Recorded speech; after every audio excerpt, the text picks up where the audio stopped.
tema local, mientras viene el invitado que tenemos esta mañana, es que el Contralor General de la Nación, Anel Flores, hizo público ayer que recibió una solicitud de manera formal, oficial, de parte del señor ministro de Economía y Finanzas para que se arranque o despegue una auditoría al manejo de los fondos que transfirió el Ministerio de Economía y Finanzas a los gobiernos locales en este gobierno.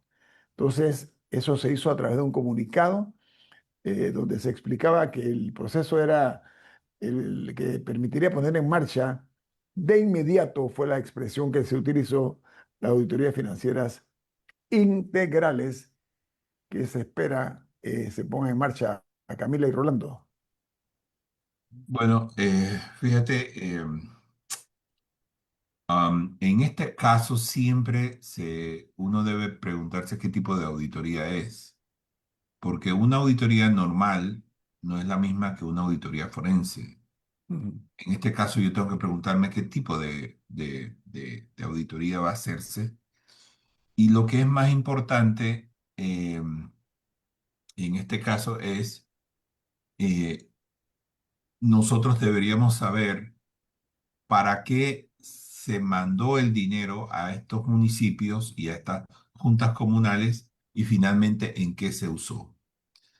Eh, yo, por ejemplo, he estado leyendo en el caso de La Pintada que unos fondos que se enviaron a través del Ministerio de Cultura se utilizaron para adornar el parque y otras zonas de La Pintada con esos fondos, o sea, se utilizó para eso. Yo no sé si lo que mandó el Ministerio de Cultura era para ese fin.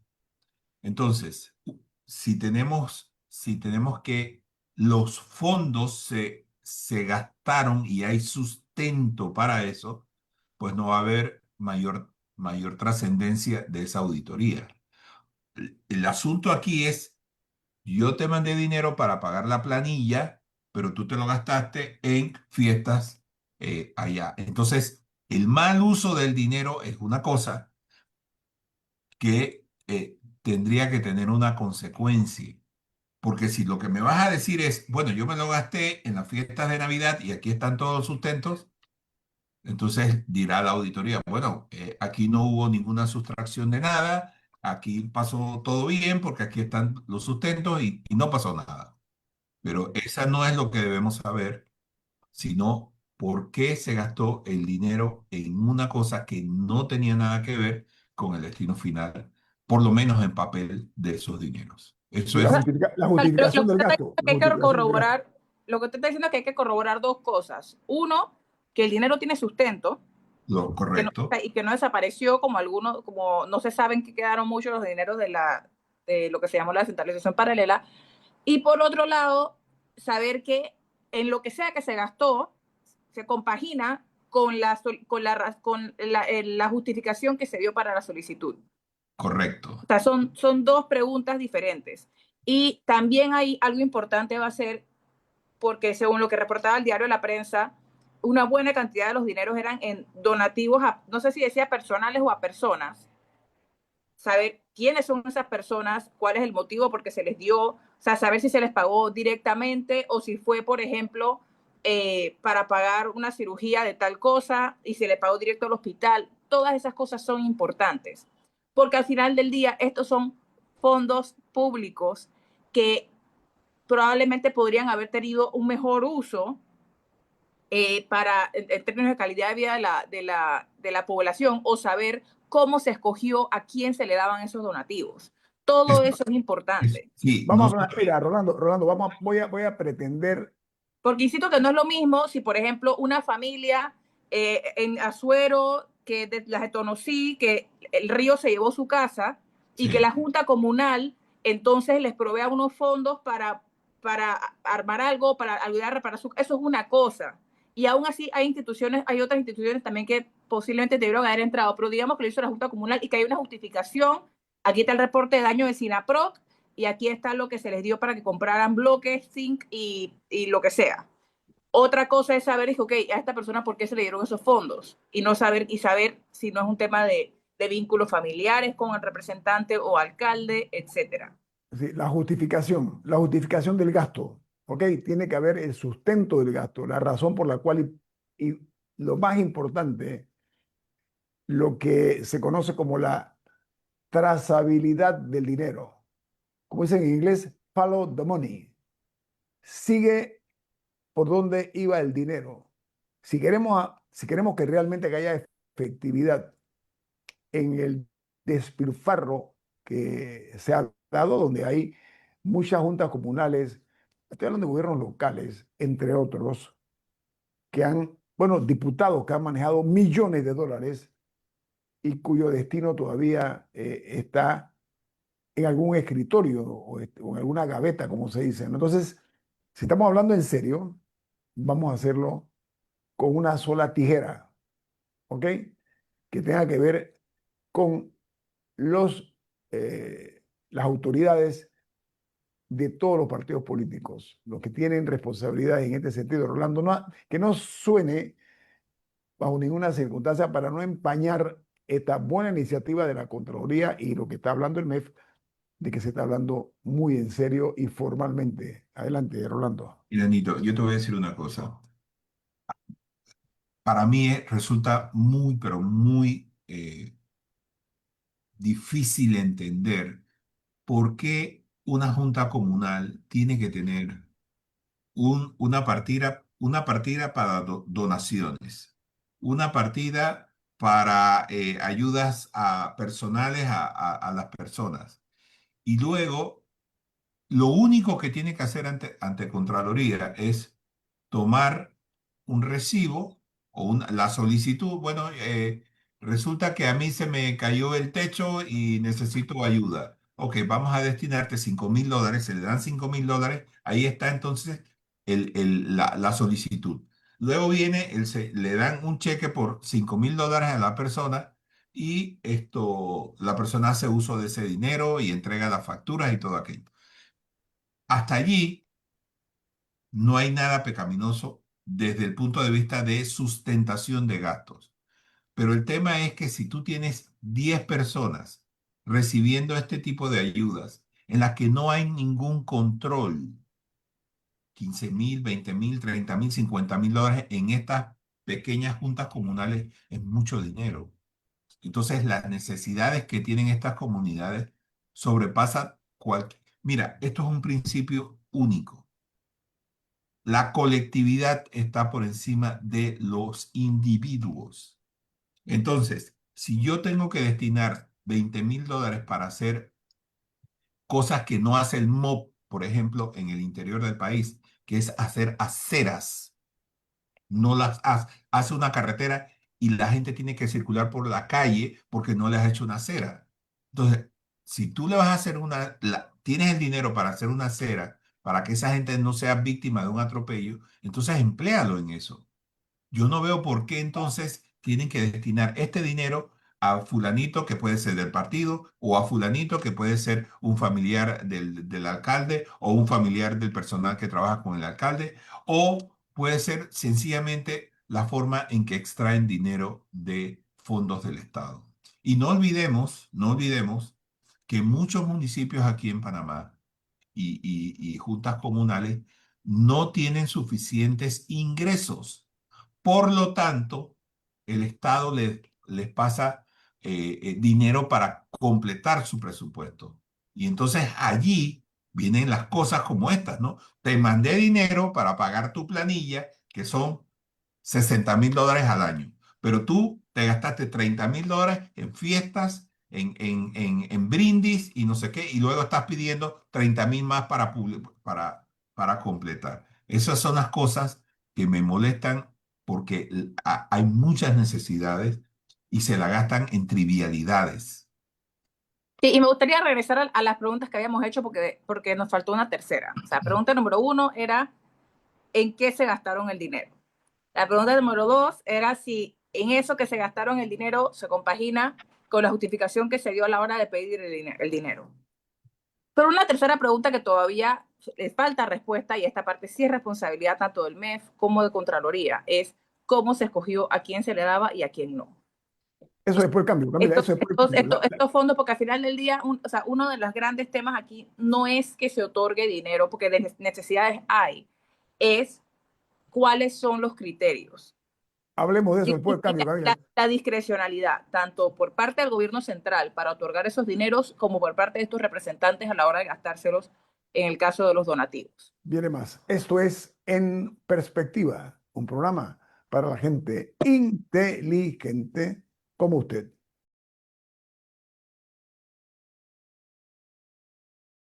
Sí, estamos hablando de la transferencia de dinero del Estado, de los contribuyentes, suyo y de nosotros, en cuanto al manejo que se le da a los gobiernos locales. Lo que ocurre es también que la clase política nuestra tiene una malformación en cuanto a los conceptos.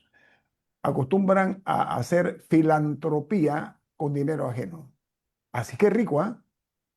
La mejor de las generosidades o la mayor generosidad se debe dar con dinero de uno, personal, no con el dinero del gobierno. Así cualquiera se convierte en un Robin Hood o un personaje. Bueno, eso que tú dices es filantropía. Yo lo veo desde otro punto de vista. Yo lo veo como una campaña de proselitismo adelantada. Sí, Rolando, lo único que he pretendido adornar un poquito el término, el Sí, concepto, que debe ser más duro, ¿ah?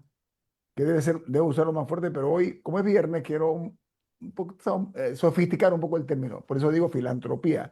Significa aquel que le da dinero a una persona necesitada, pero que no es dinero de él, sino que es dinero, en este caso, de los contribuyentes.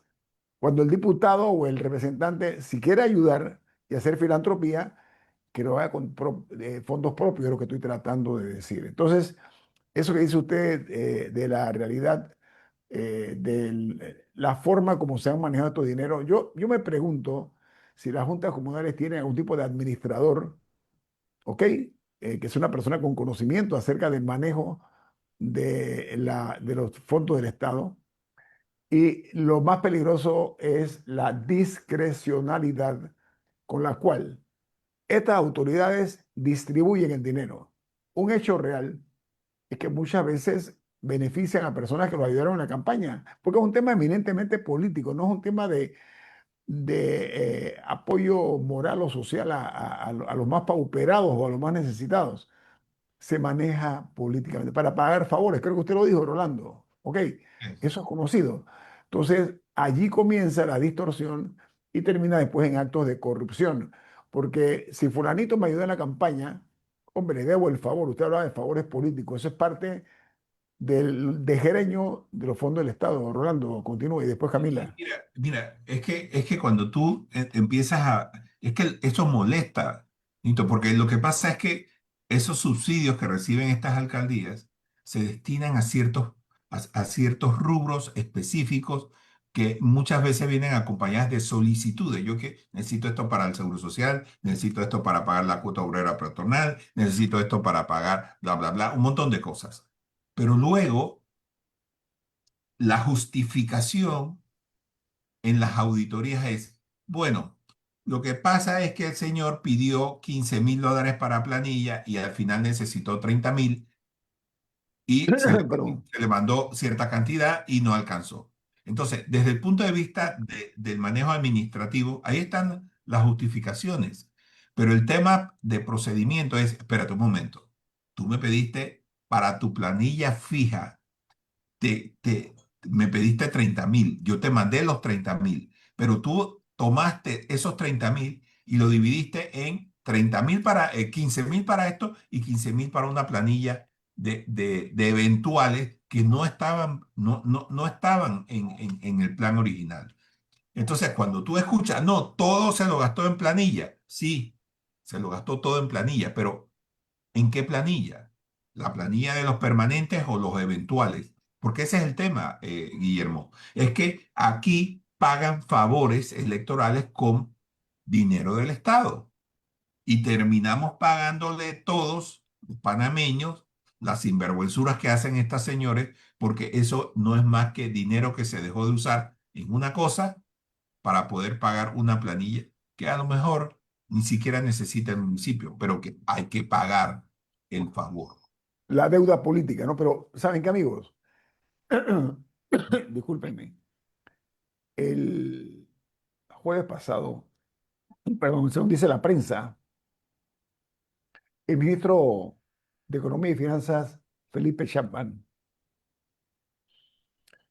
dijo que, o reconoció que la actual administración del presidente Mulino ha destinado al menos 11,5 millones de dólares en transferencias a municipios del país. Muy bien, los números los tienen. Hay que comenzar a hurgar dónde fueron a parar esos 11,5 millones de dólares, Camila.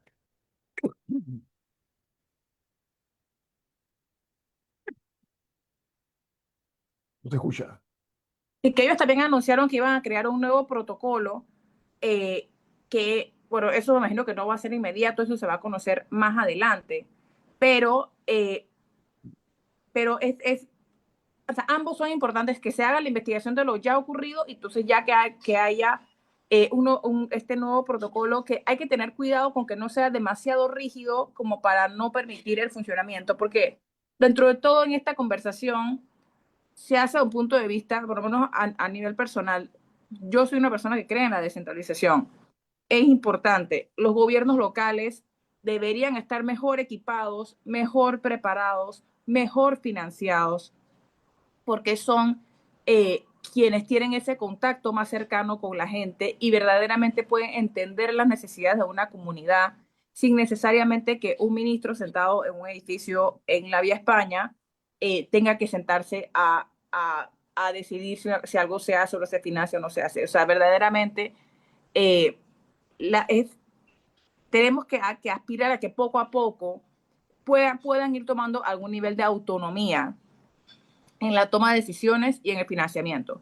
Pero obviamente esa autonomía tiene que venir con preparación, con responsabilidad, incluida una responsabilidad penal, y que todo el mundo esté claro que, bueno, te estamos dando este poder, porque al final eso es lo que es, y con ese poder te estamos, poder de decisión, y con eso te estamos dando estos recursos, pero que hay unas consecuencias para el mal uso de esos recursos, porque no es justo la cantidad de dinero que se ha dado y no va a estas comunidades, y esto lo venimos viendo desde las partidas circuitales, y cómo le van cambiando el nombre en cada administración, que uno se entera de que, es que esta comunidad recibió tantos millones de dólares, pero uno va con una cámara a esos lugares y la calle es de tierra, todo se está cayendo, entonces uno se pregunta dónde quedó esa inversión.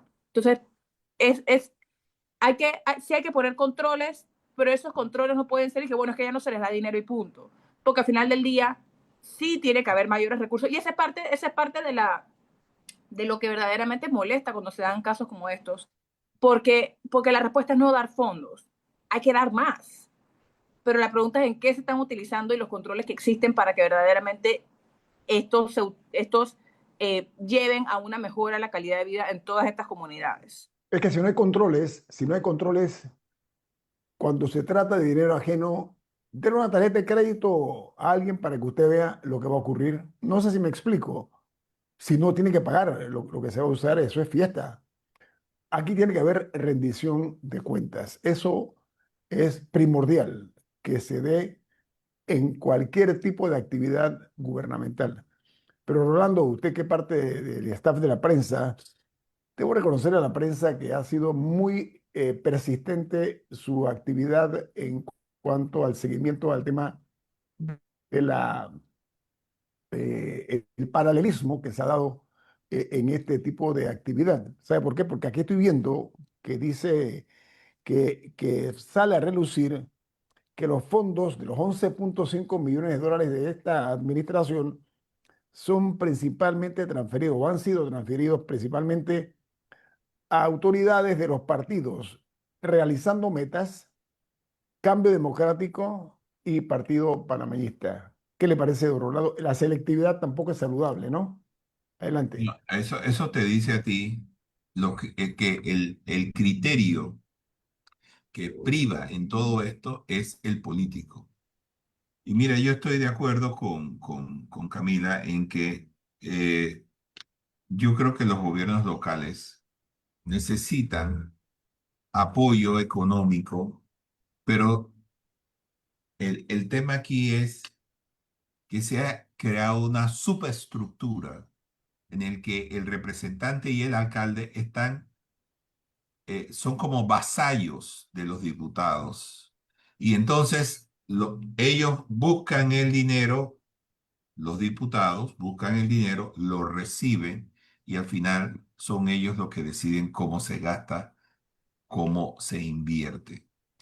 Entonces yo creo que para que haya transparencia en el manejo de este dinero, hay que empezar con lo más básico. Es, por ejemplo, tenemos que detener de una vez por todas la creación de nuevos corregimientos, porque estos nuevos corregimientos terminan siendo subsidiados por el Estado y eso significa que el diputado que está en ese circuito va a manejar más fondos y ya sabemos cómo los maneja. Ni tapa a mí, ni tapa a los demás. Entonces, tenemos que tener en cuenta eso. Lo otro que tenemos que tener en cuenta es que si son fondos del Estado que llegan allá en subsidio, entonces la rendición de cuentas tiene que ser doble. Y si no puedes justificar, entonces sencillamente no recibes un centavo más. No solamente no recibes un centavo más, sino que tienes que responder penalmente por el mal uso de ese dinero. Y aquí la Contraloría tiene que jugar un papel importante. Entonces, yo lo que creo es que sí, pero con orden. Esto desde que se creó en el tiempo de Varela ha estado sujeto a la voluntad política de los diputados, en la mayoría de los casos, o en gran parte de los casos, porque eso lo vemos todos los días cuando vemos esto. Si alguien pide dinero, mándamelo a la Junta Comunal tal. Mira, Nito. Allá en los años de Martinelli se mandaron 400 y pico de millones de dólares a juntas comunales. La Contraloría hizo una auditoría que llegó con las cajas en un camión Me ante acuerdo, hay foto de eso, hay foto, recuerdo. Sí,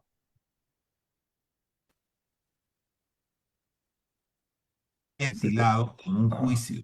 Pero es más, yo recuerdo haber visto allí diputados que tenían firmas en cuentas abiertas por tal o cual junta comunal y de esas cuentas de la junta comunal XX, ese diputado mandaba dinero a sus cuentas personales.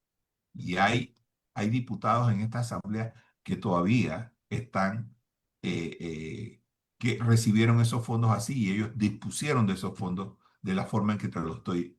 Y ahí siguen, ahí siguen.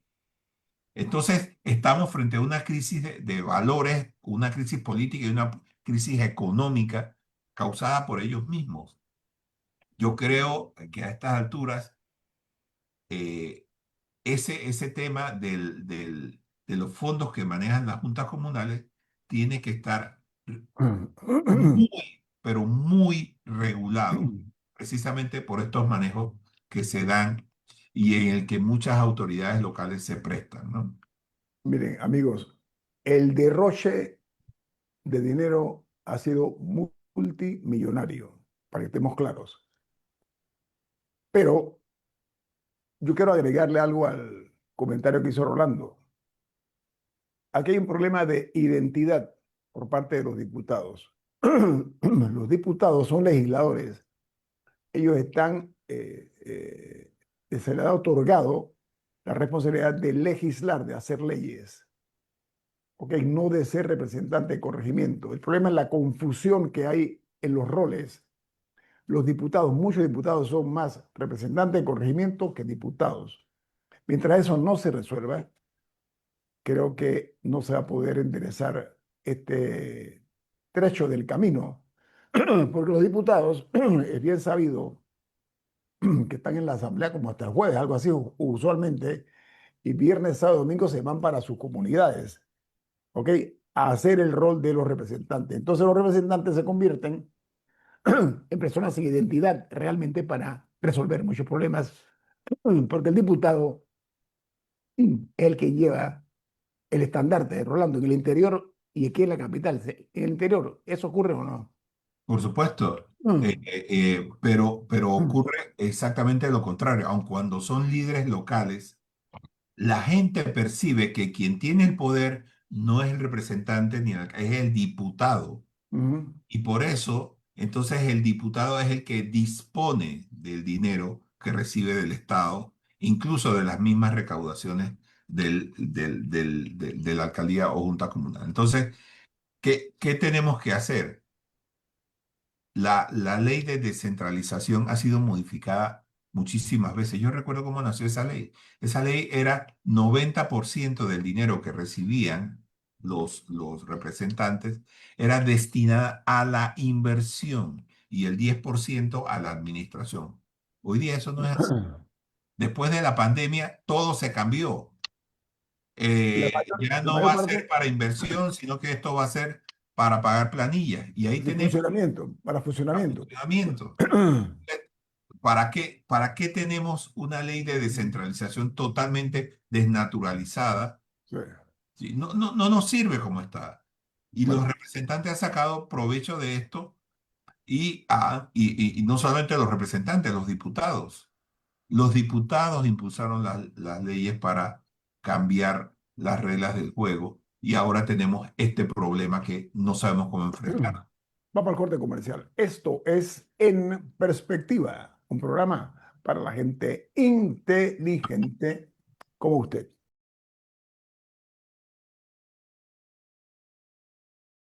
Otro de los constantes escándalos en Panamá que atrasan también en múltiples ocasiones el libre curso de las actividades del Estado son las llamadas licitaciones. Eh, no escapa al buen criterio de las personas bien informadas. A ver, la licitación es un concurso, es una puja, lo que se da, o una subasta, vamos a ponerlo en términos un poquito más llanos, que nuestro lenguaje nos permite pontificar. Miren, numerosas licitaciones de este país han sido manchadas, ensuciadas, contaminadas, porque funcionarios se prestan, funcionarios que tienen que ver en las instituciones con ese tema, a hacer las licitaciones dirigidas particularmente a una empresa cual un traje de la talla del personaje. No sé si me explico, o sea, al tamaño y medida de determinada empresa. Por eso ustedes ven que hay todavía pendientes muchas obras que no se han hecho, no se han terminado, porque al licitarlas y traer a esta persona debidamente vestida, hay otros que dicen, oye, esto no ha sido un juego donde el terreno es llano para todos, Rolando. Eso lo hemos visto, lo hemos estado criticando nosotros aquí. Los medios de comunicación hemos sido consistentes en eso, pero las autoridades se hacen de la vista gorda porque en algunas ocasiones son copartícipes de esa travesura, Rolando. Es mucho peor. Mira, te voy a contar una anécdota. Cuando Odebrecht estaba en Panamá, todos los años en Sao Paulo se realizaba una reunión para planificar la caja 2. Entonces, ¿qué hacían? Bueno, cada uno de allí salía con un portafolio de obras que eran presentadas a los gobiernos con el propósito de llevar a cabo la construcción de algunas obras y al mismo tiempo obtener dinero para la caja 2. Entonces, ¿qué resulta? Que Odebrecht en algunas ocasiones participaba en la elaboración del pliego de cargos.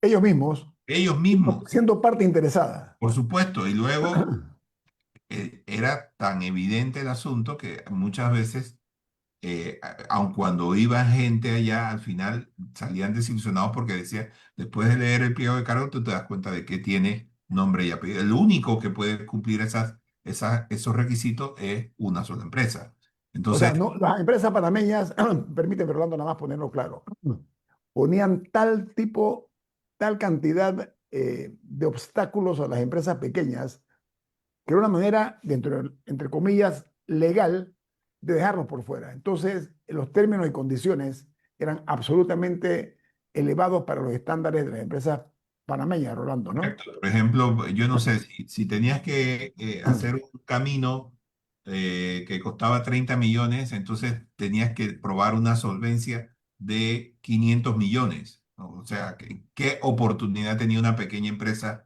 Sí. de hacer una participación decente en una licitación así? Obviamente todos quedaban descalificados. Entonces, ese es el tipo de cosas que vienes tú a decir, que tienen nombre y apellido. Hay detalles. Mira, la ropa que quiero comprarte tiene que ser de esta marca, el hilo tiene que ser de este tipo, el precio tiene que ser ni más ni menos que 33,4 centavos. En fin, son cosas tan específicas que tú te das cuenta de que no hay Es manera de... amañados, son amañadas, Rolando, son amañadas. Camila. Y un poco esto lo traemos a colación porque justo el diario de la prensa hoy titula Impugnan licitación millonaria para la recolección de basura en Panamá y queda suspendida. O sea, un tema que es verdaderamente urgente y que probablemente se empuja hasta que sea urgente eh, para que entonces veamos qué solución mágica aparece al final del día. Pero, O otorgarlo directo, o pero otorgarlo directo. pero tenemos un problema muy serio con la capacidad de simplemente hacer contrataciones en Panamá que se solucionen los problemas. Y justo estaba recordando en el cambio comercial, me metí a buscar el contrato de Cerro Patacón cuando venció y fue en marzo de 2023. Y todavía no sabemos cuál es el plan a largo plazo para manejo de Cerro Patacón. O sea que ya en marzo se van a cumplir 3 años desde que ese contrato culminó y que el Estado es el que ha quedado con la responsabilidad de ver qué hace por mientras. En San Miguelito estamos viendo problemas también o sea, con las empresas de gestión de basura y de cuál va a ser el reemplazo para poder brindar un servicio apto. O sea, verdaderamente, no sé si lo que hay que cambiar es la ley eh, o si no hay ley que pueda existir de contrataciones públicas que permita que las cosas pasen sin que se ahoguen en reclamos, impugnaciones, que el otro protesta, no sé qué, entonces apelan y al final del día el que se ve afectado es el ciudadano que no cuenta con el servicio público que se merece, o sea que verdaderamente no hay por qué negarle tan básico como que no viva en un río de basura. Pero el Entonces, problema aquí es entonces que aquí el Estado es el que está quedando mal. Con no, su lo que está ciudadanía. pasando en el tema de la basura es que se está conspirando contra la vida y salud de los ciudadanos. En una ciudad donde la basura predomina a la vista, no es que tienes que meterte, no, a la vista, esa basura lo que trae como consecuencia son enfermedades. Y eso es un costo adicional también para el Estado, una carga para el Estado. Tener una sociedad enferma es un lastre que es muy difícil de cargar para cualquier administración. Entonces, Entonces, yo no sé si hay que comenzar a poner sanciones cuando los procesos fracasen, no sé a quién, o qué, para verdaderamente presionar a que los procesos se hagan bien y que se pueda llegar a feliz término con alguien y ese es el principio, porque después, una vez que ya se otorgó el contrato, la otra es que lo cumplan, que ese es un problema que estamos viendo en San Miguelito también, que de las acusaciones que simplemente las empresas a veces no cumplen o en otras regiones del país, que entonces se vuelve un problema que terminan las juntas comunales teniendo que contratar pick-ups para que vayan a casa de la gente a recoger la basura, porque simplemente las empresas no se dan abasto y las cosas no dan. hay que poner un Entonces, alto. y ese es uno de los temas que estamos sufriendo esto actualmente. Y hay muchas otras cosas. Sucede con obras públicas de pequeño y gran tamaño, con hospitales, etcétera, no con los medicamentos. Pero en este caso de la basura, verdaderamente, tú lo mencionaste muy bien, es un peligro para la salud pública. Y mira, esto para concluirte con esta idea, Un minuto, Orlando, un minuto. Ajá. solamente quiero decir esto. Es un cliché, pero dice todo. Si no son capaces de recoger la basura, yo no sé qué hacen en el gobierno. No pueden recoger la basura, por el amor de Dios. Eso es tan básico como cepillarse los dientes todos los días. Entonces, si no pueden hacer eso, ¿qué hacen? Dedíquense a otra cosa. Así es. Déjenle la oportunidad a gente que quiera trabajar honestamente. ¿Ok? Permitan eso. Aquí hay que purificar la gestión de los funcionarios. Purificarla, así como recoger la basura. Igualito, hay que sacar la basura esa que tenemos nosotros en unos cargos públicos por incompetentes, por irresponsables y por pillos también, ¿ok? Ellos deben ser parte de la recolección de la basura, deben irse los pillos también. Así cerramos este programa del día de hoy. Deseamos que tengan un excelente fin de semana. El lunes próximo, si Dios quiere, nos veremos aquí en otra edición de En Perspectiva, un programa para la gente inteligente como usted.